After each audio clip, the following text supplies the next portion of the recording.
আসসালামু আলাইকুম, কেমন আছো বন্ধুরা? আশা করছি সবাই ভালো আছো।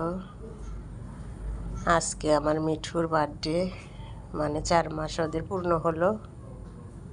সেই জন্য আমি ওদেরকে নিজের হাতে ফুলের মালা বানিয়ে পরিয়ে দিচ্ছি। দেখো কীরকম করছে, 1 সেকেন্ড নক করে থাকছে না। কত সুন্দর লাগছে না? 1 সেকেন্ড তোরা নক করে থাকে না। দেখো দুজন কীরকম করছে, খুব ভাল লাগছে দেখতে। সব ফুল কামড়ে কামড়ে ফালিয়ে দিবে, শেষে তোমরা দেখতেই পারবে। আর আমাদের মিঠুকে কেমন লাগে তোমরা কমেন্ট করে জানিও। এবারে আমি পরিয়ে দিচ্ছি একটা ভাতশোলা। দেখো ওটা দিতে কীরকম করে, মানে টোপরের মতো বানিয়ে দিচ্ছি, একদম লাফালাফি করবে। কেমন করছে দেখছো?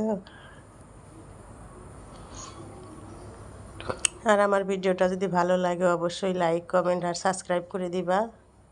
তোমরা যদি লাইক কমেন্ট সাবস্ক্রাইব করো ভিডিও বানাইতে অনেক মজা লাগে। আর যদি লাইক কমেন্ট না করো মনটা নষ্ট হয়ে যায়। তাই জন্য বললাম আমার ভিডিওটা ভালো লাগলে অবশ্যই সাবস্ক্রাইব করে দিও, দিয়ে নিয়মিত নতুন নতুন ভিডিও পাবা। হ্যাঁ দেখো উড়ে আবার জানালার কাছে চলে আসছে। আমি আবারও ঠিক করে দিচ্ছি, আরও কামড়ে কামড়ে ফালিয়ে দিচ্ছে। কেমন লাগলো অবশ্যই জানিও কমেন্ট করে। আল্লাহ হাফেজ।